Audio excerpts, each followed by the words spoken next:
fully realized.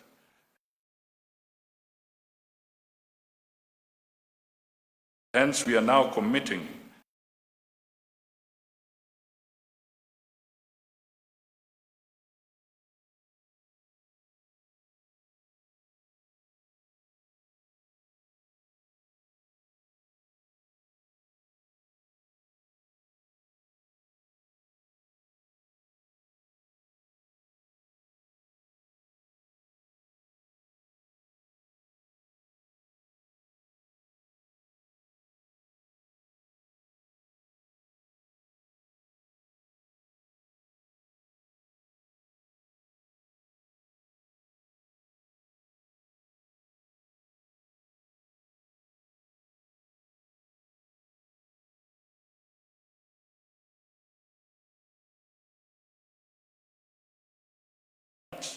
to ensure that all public servants are working towards the common good of the country. Invariably, performance of the public service must then be integral in driving the economic transformation agenda as an offshoot in realizing the Kenya Vision 2030 that seeks to transform Kenya into a globally competitive, prosperous country. But, we are 7 years short of Kenya Vision 2030.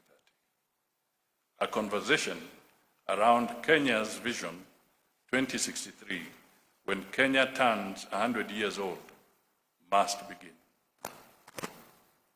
Meanwhile, the rallying call in performance contracting, as Aisha has said, is what gets measured, gets done. Adoption of performance contracts ought to establish uniformity, consistency, and objectivity in measuring public service performance. Hence, its implementation must henceforth fast-track the linkage between planning and budgeting phases to clear outputs and outcomes.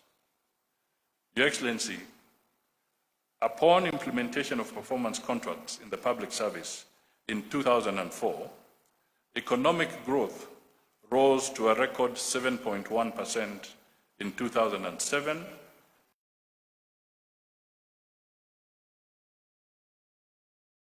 from 0.6%.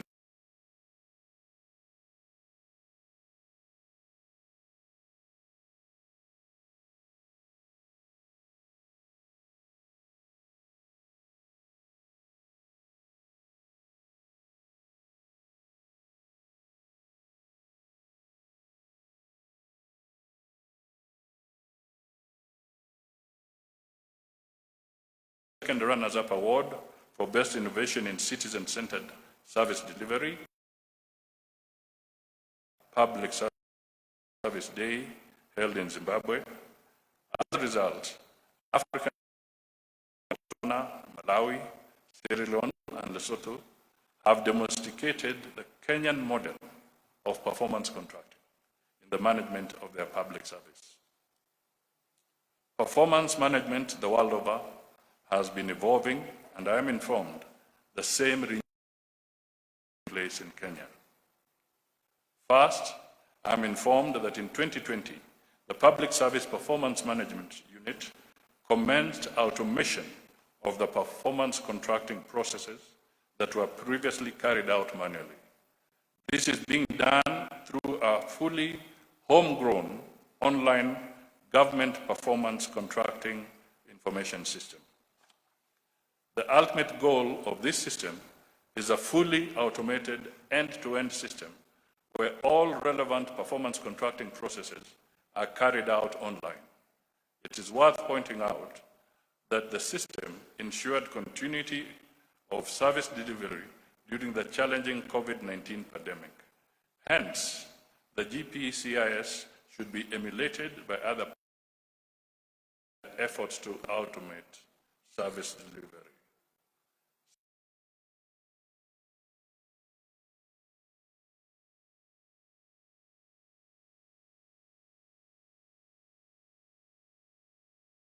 Commissions and independent offices while taking cognizance of their autonomy.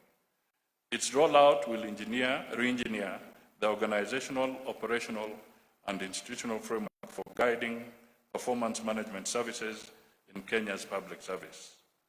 Thirdly, my office is in the process of developing a public service performance management bill, which will be the overarching law to fully anchor the performance management function in the entire public service institutions at both levels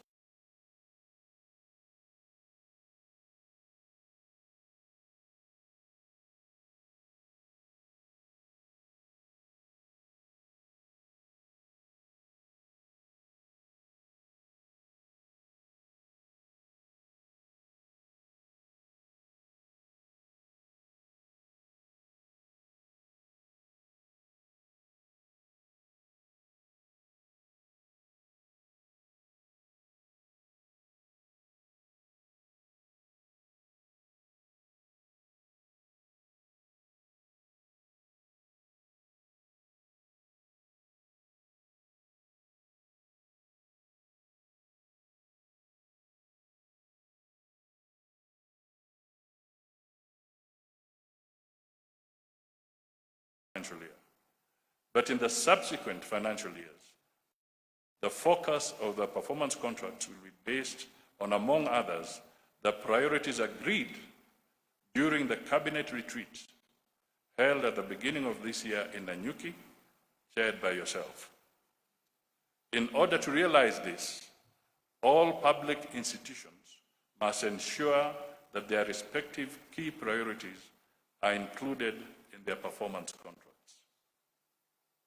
Your Excellency, one of the internationally accepted performance management principles is accountability and transparency of a government performance management system, which means providing factual feedback about the performance of government.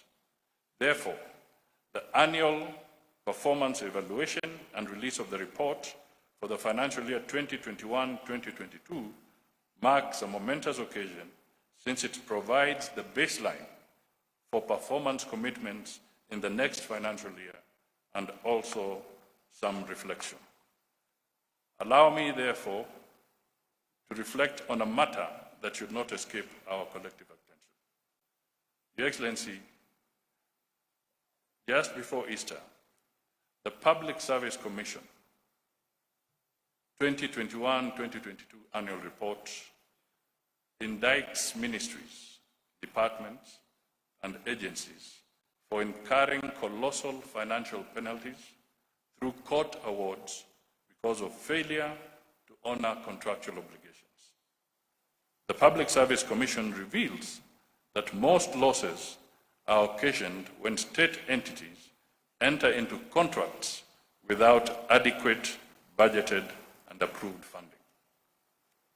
Common breach of contracts begs the questions: do frequent breaches of contracts arise out of inept due diligence or sheer negligence by MDAs? Do staff in procuring entities understand procurement laws and that it is their responsibility to ensure contractors fulfill their obligations and that government receives the goods and services it paid for? Or should we conclude they know the rules but choose to ignore them for a benefit? The legal framework for public procurement is set out in Article 227 of the Constitution of Kenya 2010, and in several sections of the Public Finance Management Act, number 18 of 2012, and the Public Procurement and Asset Disposal Act of 2015. Your Excellency, public resources are not infinite. Constant losses cannot be entertained. Under Section 44 of Public Procurement and Asset Disposal Act of 2015, accounting officers take responsibility for failure to ensure procurement is within approved budgets and procurement plans. Indeed, that section requires provisions of Section 68 of the Financial Management Act. Compliance with the law is therefore not optional, Section 79 of the Act makes it mandatory for public officers to comply with laws regulating public procurement. We cannot condone laxity, wastage, and losses anymore. It is time to strictly apply the penalties accruing from Section 72. Accounting officers failing to manage public assets to achieve value for money will henceforth be penalized. The same applies to application of Section 74(4). Public officers who breach accounting responsibility by making or permitting expenditure that is unlawful will be discharged.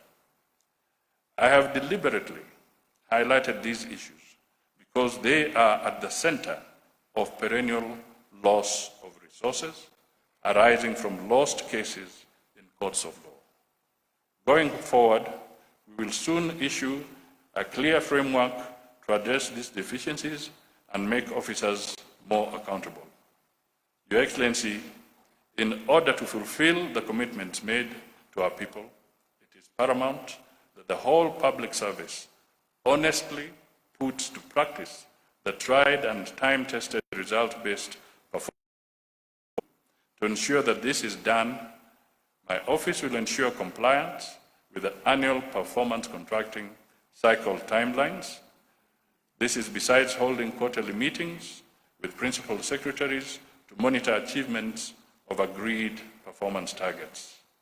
In this context, a motivated human service resource remains core to performance management and service delivery. In order to promote productivity, innovation, and creativity in public service, youth and personnel living with disabilities require to be motivated. My office is developing a framework for an under 35 Employee of the Year annual award for this category of public officers. The award may be in the form of promotion and scholarships for such employees who demonstrate commitment and excellence in performance, innovation, and creativity that translates to effective public service delivery. This award will also enhance the visibility of target employees who exhibit high leadership growth potential across the public service. In conclusion, I do recognize the support and contributions of all our partners and collaborators in ensuring the institutionalization of performance management in the public service. Asanteni sana. It was a bit long, but I thought I had to convey this message. It is now my singular pleasure to invite His Excellency the Deputy President, Mheshimiwa Rigathi Gachagua, to come forward, make his remarks, and invite His Excellency the President.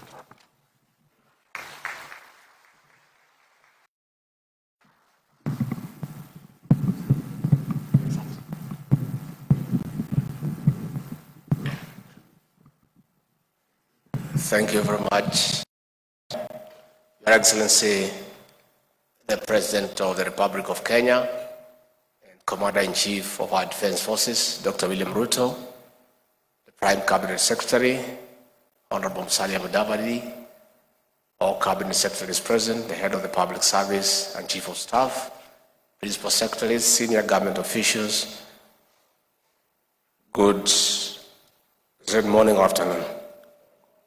It's almost there. Good morning. Your Excellency, I'm a retired public servant, so this occasion is momentous for me. But you know, nowadays, I don't want to speak much. When the characters who try to stop my boss from working keep off, I also keep quiet. And therefore, we are happy, Your Excellency, you have the latitude to steer this country into economic prosperity, and the people before you and the entire public service, Your Excellency, is your machine for development. Your Excellency, a vibrant, motivated public service is good for the economy of this country. a motivated and vibrant public service is good for the country. President Mwai Kibaki, the celebrated president of this republic, succeeded in turning around the economy of this country by empowering the public service and allowing them to work. Your Excellency, since you came to the office, you have dignified the public service. Before you took over, Your Excellency, the public service was demoralized. They were demeaned and treated like outcasts. Your Excellency, in the last 5 years, senior civil servants were harassed, hounded, and treated like criminals. We have celebrated an infamous case of Kamau Thuge, who was the PS National Treasury, who was harassed by junior police officers in full glare of cameras, marched from 10th floor of the Treasury downstairs by constables, put in a vehicle, locked up, only for them later to say he had no case. He had already been demeaned before his family, his friends, and society. Your Excellency, we want to commend you for affirming that senior public servants need to be handled with dignity and decorum. We are not saying by any means that investigative agencies where there are issues of impropriety, of mismanagement, of misappropriation should not do their work. All we are saying is that before you can conclude that somebody has done something wrong, protect his or her dignity. Because these public servants have families, they have friends, they have people they go to church with, and it is wrong to humiliate them and treat them unfairly before you have a case against them. Your Excellency, since you came to office, this has not happened, and we want to urge all those who are interacting with our public servants to accord them due respect and dignity, because these are the people who are the engine of your development. Finally, Your Excellency, I invite all the public servants to take time to read, understand, digest the Kenya Kwanza manifesto, the plan, so that they understand your vision, they understand your programs, and they understand the bottom-up economic transformation agenda as your tool of developing this country. Once they have understood the plan, they will make your work very easy. With those many remarks, I request you to be upstanding and help me to usher in with clapping the President of the Republic of Kenya, Dr. William Ruto. Mr. President.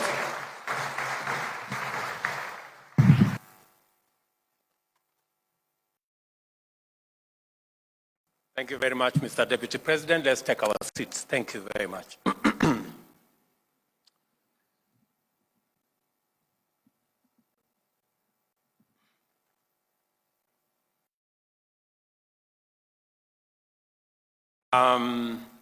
Mr. Deputy President, Mr. Prime Cabinet Secretary, the Attorney General of the Republic of Kenya, Cabinet Secretaries present, Principal Secretaries, Chairpersons, and Chief Executives of our state corporations, Chairpersons, and Principals of our tertiary institutions. Ladies and gentlemen, good morning.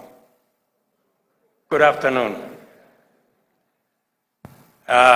Today we witness the culmination of the annual performance contracting cycle and the commencement of analysis, reflection, and improvement of future performance on the basis of evidence-based evaluation and feedback.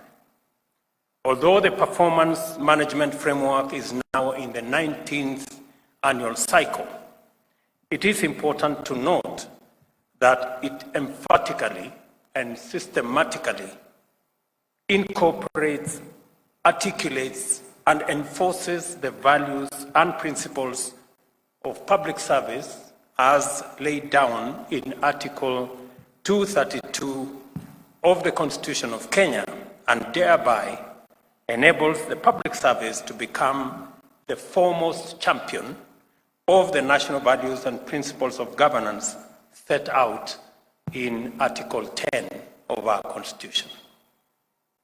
We must do our part in full to ensure that this event and the process it represents underscores high professional standards, highlights efficient, effective, and economic use of resources, demonstrates responsiveness, promptness, effectiveness, impartiality, and equity in service provision, enhances transparency and accountability, and promotes meritocracy, inclusivity, and diversity.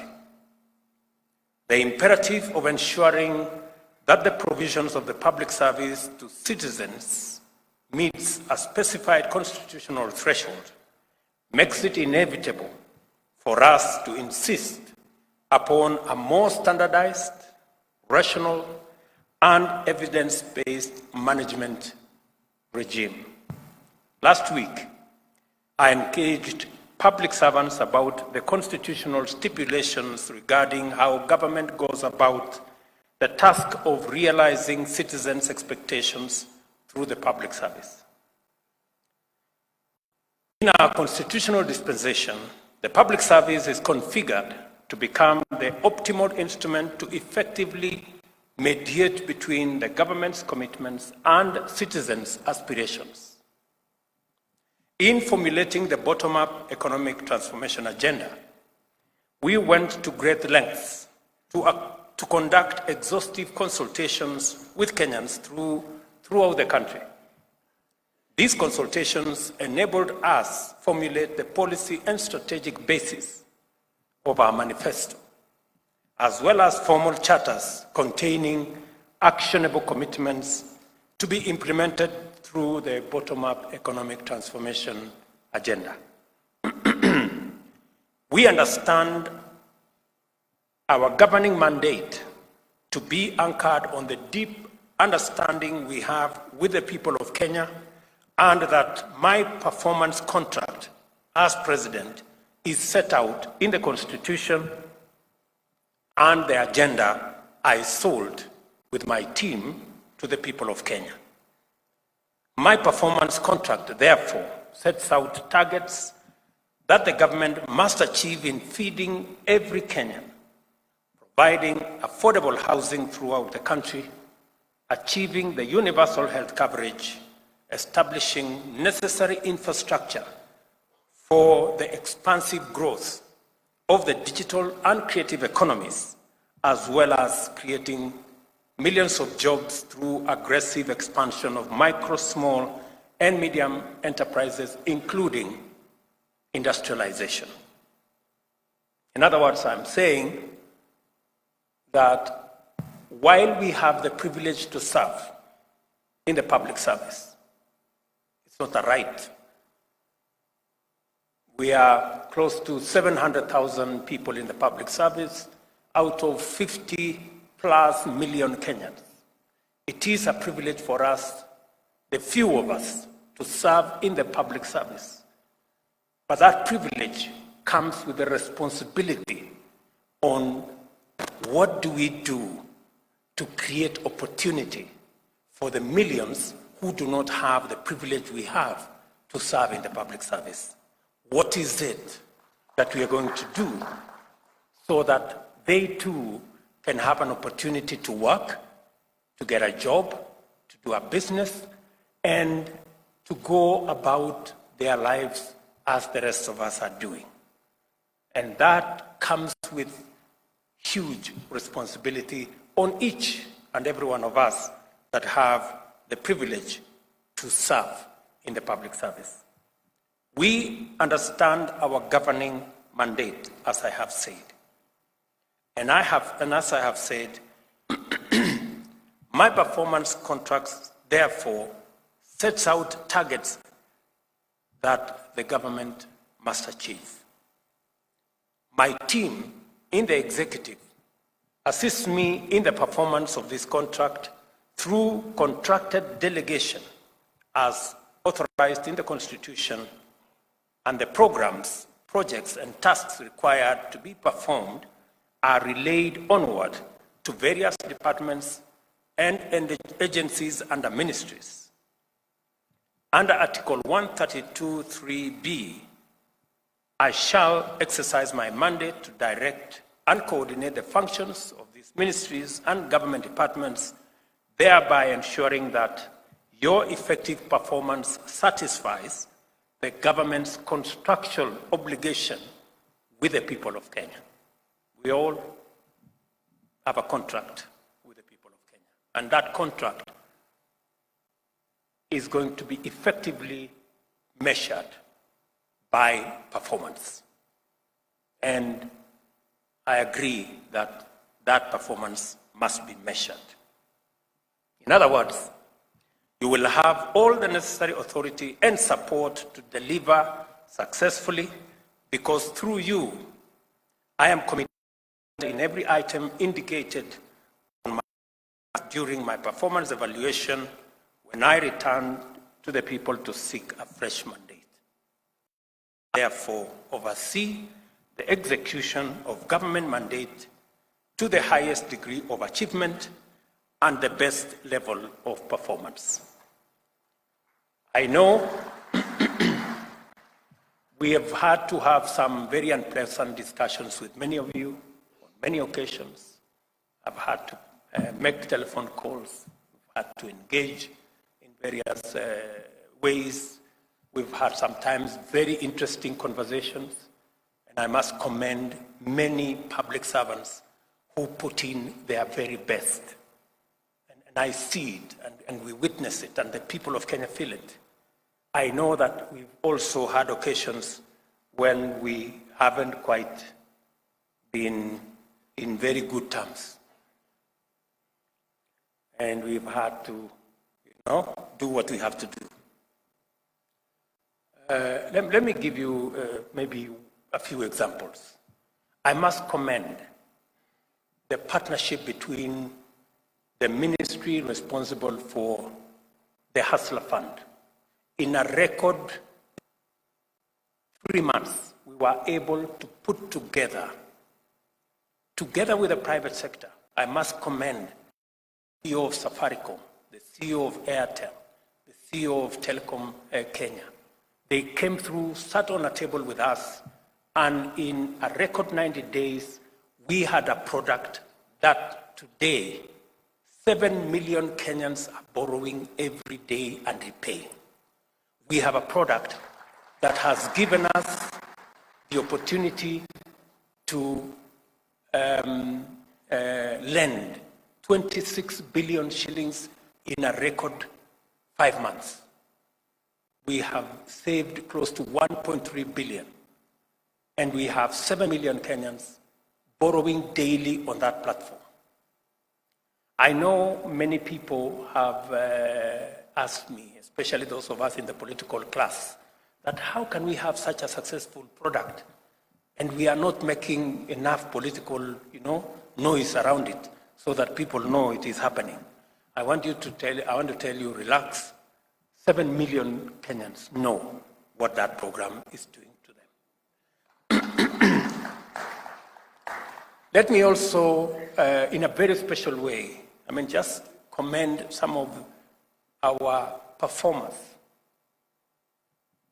My economic advisor, David Ndi, Mohammed Hassan, Davis Chirchir, and the young man at EPRA, those 4 gentlemen have done something phenomenal in our country. We have managed to put together a program that has taken us away from looking for $500 million every month to buy our fuel needs, which was slowly snowballing into a crisis. Today, as a country, we can buy fuel in Kenya shillings, something that many people never thought it would be possible. Again, I want to commend these good people. And let me tell you that from this month of April, all our fuel marketers and all the people in that space, they will be able to buy our products, fuel products, in Kenya shillings. And it will remove pressure on our dollars. In fact, in the next 1 month or so, you will see dollars coming down, the exchange rate coming down in a very phenomenal way. In fact, in my estimation, in the next couple of months, the dollars will come, the exchange rate will come below 120 shillings. Maybe 115, you never know. So, and these are outstanding actions of public servants who are contributing towards what our citizens are expecting. Let me also, commend one lady. I don't know whether Pamela Mutua is here, of KNTC. I don't know whether she's here. That lady, we must clap for her in absence. Because we are managing a situation in the country where we have to supply food relief to citizens across the country. And we have to buy these items from or the private sector and other players. As I was, working with this lady on fertilizer and telling her we must bring down the prices, I was telling her we must bring down the prices of how much we are buying the food items. In the course of doing all that, we have some not very good people. I must say this. We have some not very good people sitting somewhere in another ministry, a department called Public Works. And those people in a department, I don't know, called Materials Department or something, Supplies Department, the people in that supplies place, they were busy increasing the price of commodities. Imagine, in the middle of a food crisis, somebody is sitting in a public office and, negotiating himself and, trying to take advantage of a problem.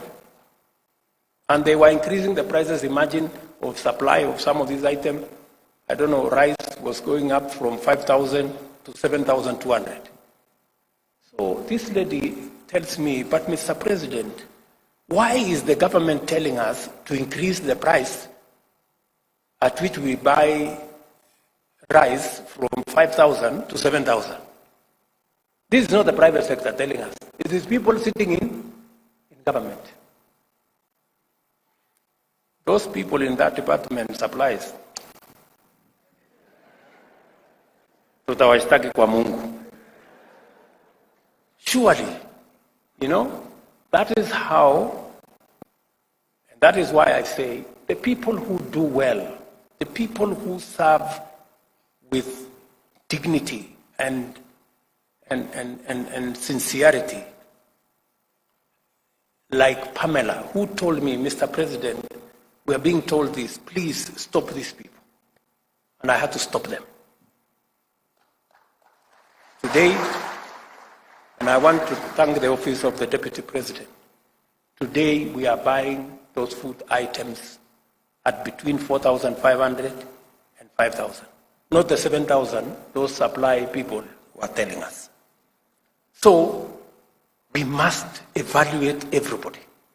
The bad guys in supplies department, we must deal with them.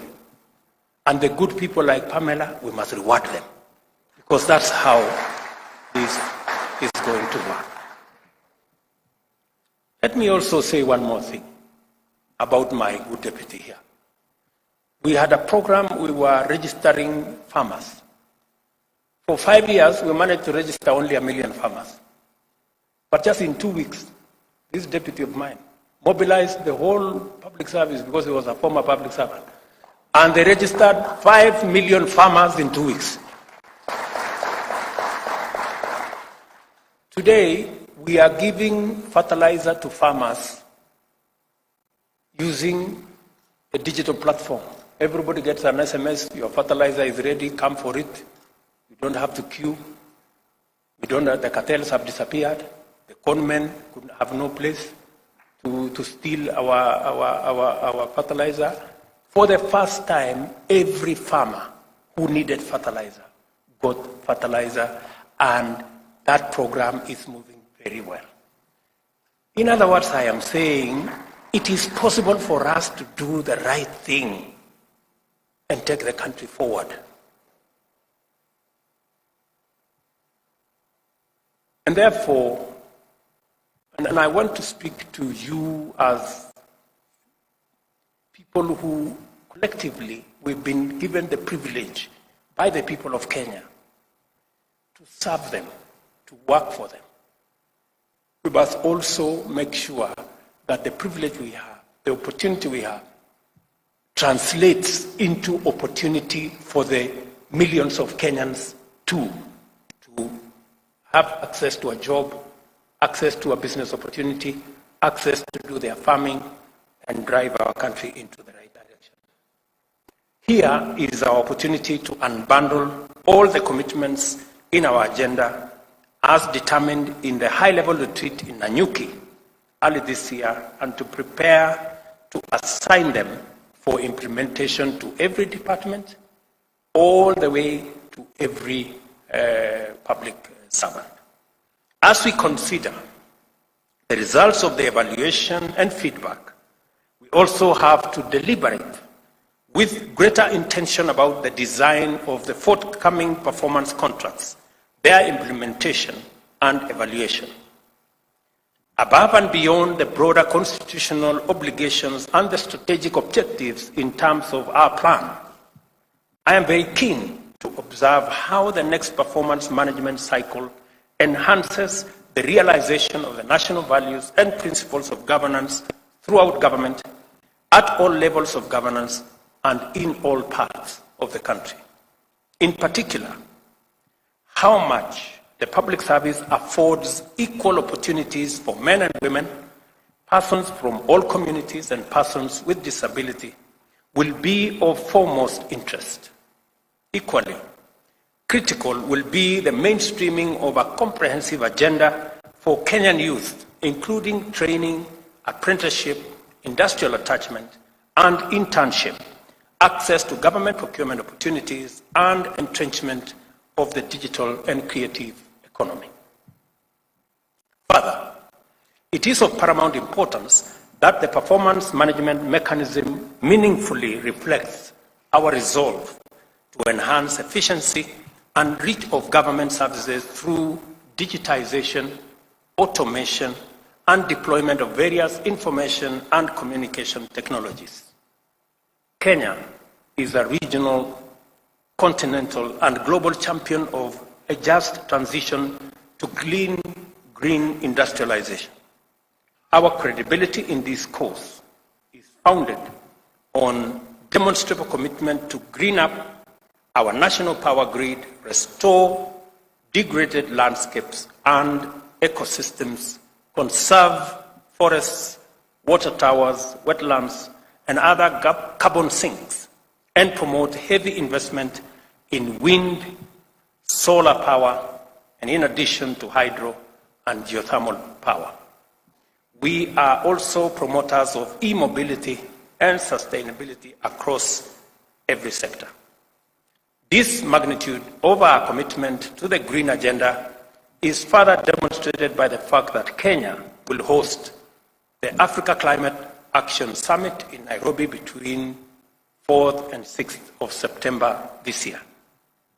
I therefore expect our performance management framework to incorporate commitments that are consistent with our obligation under Article 42 and 69 and commensurate with our credentials as a global leader in green industrialization.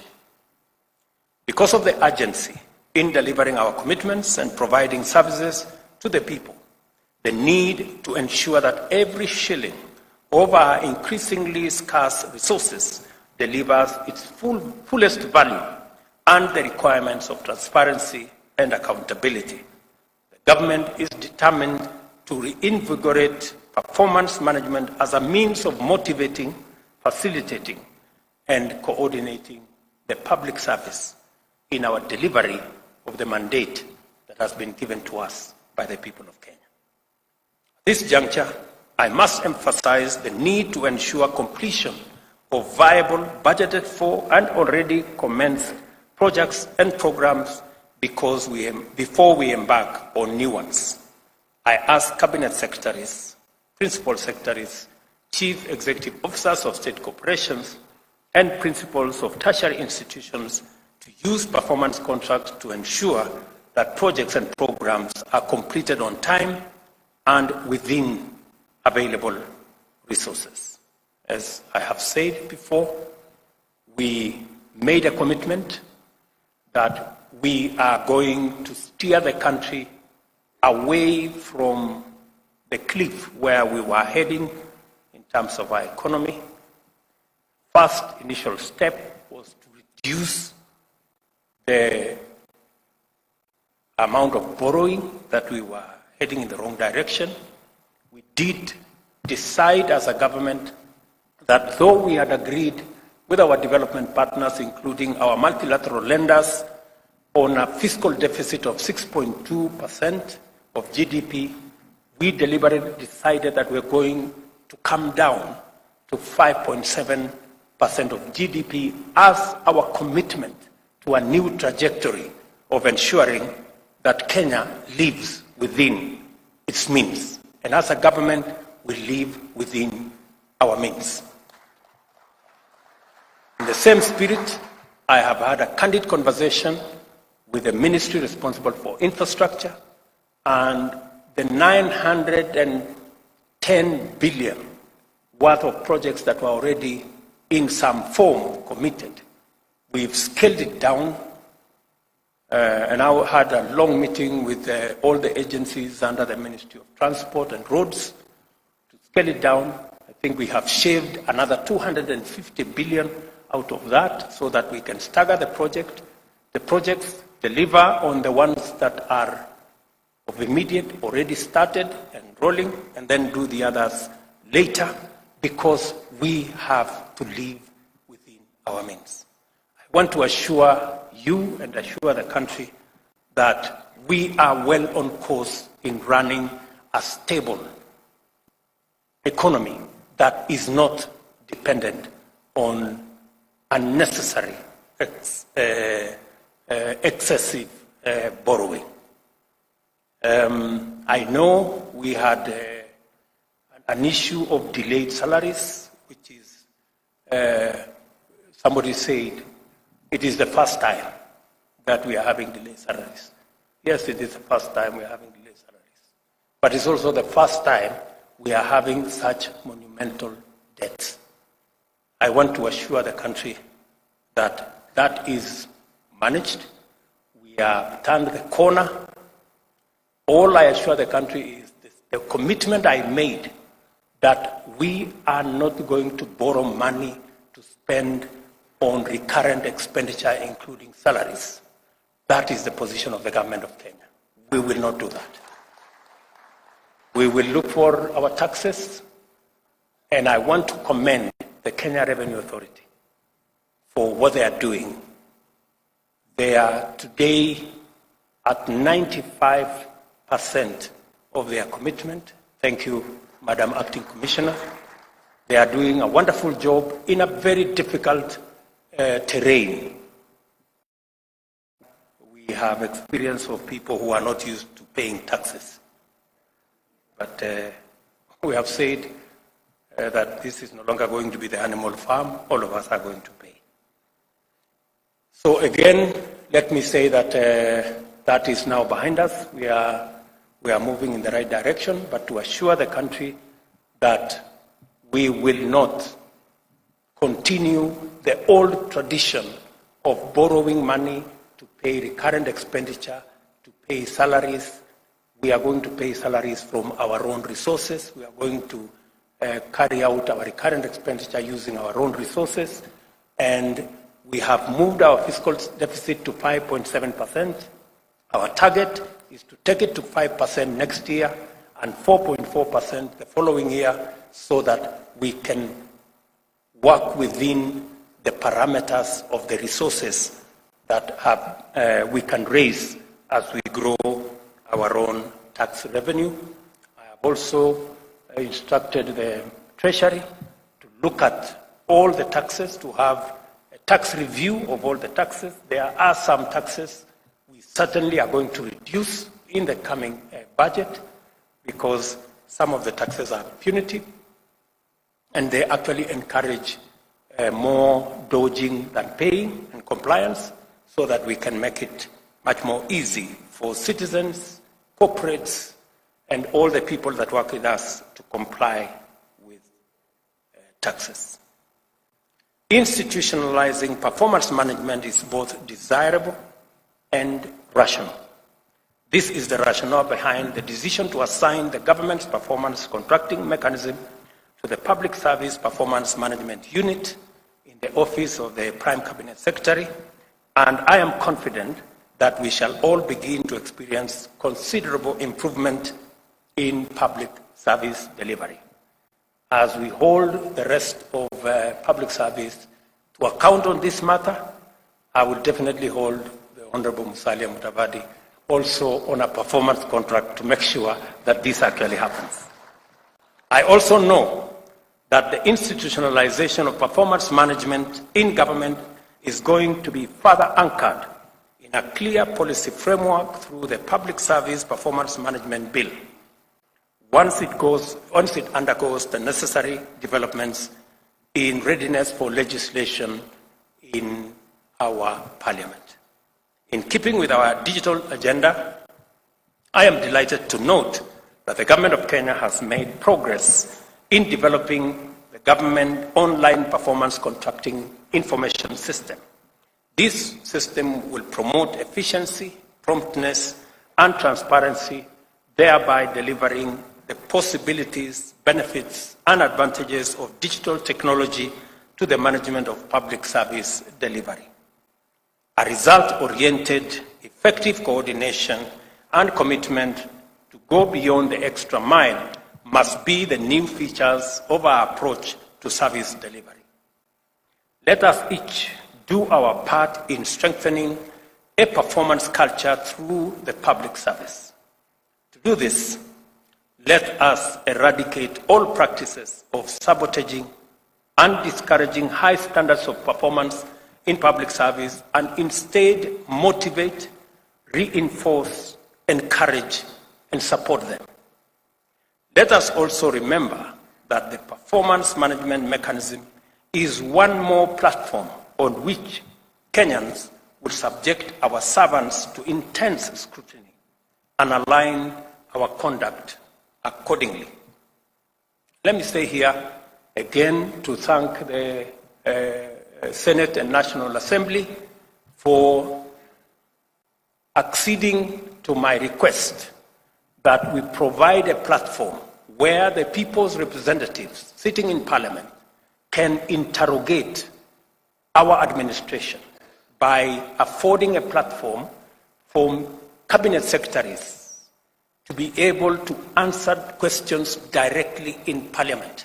And I am happy that that process is going to begin tomorrow, so that cabinet secretaries can get to the floor of the House, answer questions from the people's representatives, explain our actions, and create a better interface between the executive and the legislature in a mechanism that ensures greater accountability of the government of Kenya, because I am a very strong believer in accountability.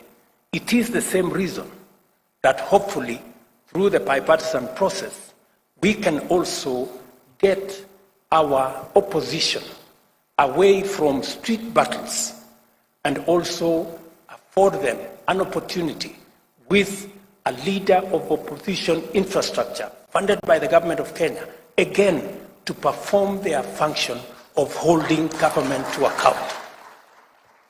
We have absolutely no issue. In fact, accountability works best for everybody. Accountability is best when it is anchored around institutions. That's why the institution of parliament will hold our executive to account. We want to build the institution of the opposition, as is guaranteed in the Constitution, as also another institution to hold government to account, because accountability is actually the measure of any performance of any administration. And I hope that this will be part of the outcomes of the engagement, the bipartisan engagement that we have now agreed on, so that we can move our friends in the opposition from running battles in the streets, unnecessarily destroying people's property, creating chaos and anarchy, back to a civilized place where we can engage constructively and be able to hold the institutions to account. I think we all agree that we are better off with institutions, building institutions that will assist us take the country forward, rather than having running battles in the streets with sophoриas on top of heads. The annual performance evaluation results to be released today will form the benchmark for performance in subsequent contracting cycles. Against this, it will be reasonable for Kenyans to expect incrementally enhanced performance in the spirit of continuous improvement. Similarly, time has come for us to brace ourselves and be ready to embrace the discussion and feedback, compliments and criticism, praise and condemnation that may be instigated by the results to be launched today. That is, in any case, accountability at work. I assure you of my full support as you implement this year's performance contracts and those in future. I now officially release the results and report on evaluation of performance of ministries, state corporations, and tertiary institutions for the financial year 2021-2022. Asanteni sana. Thank you very much. God bless you, and God bless our great country. Asanteni sana.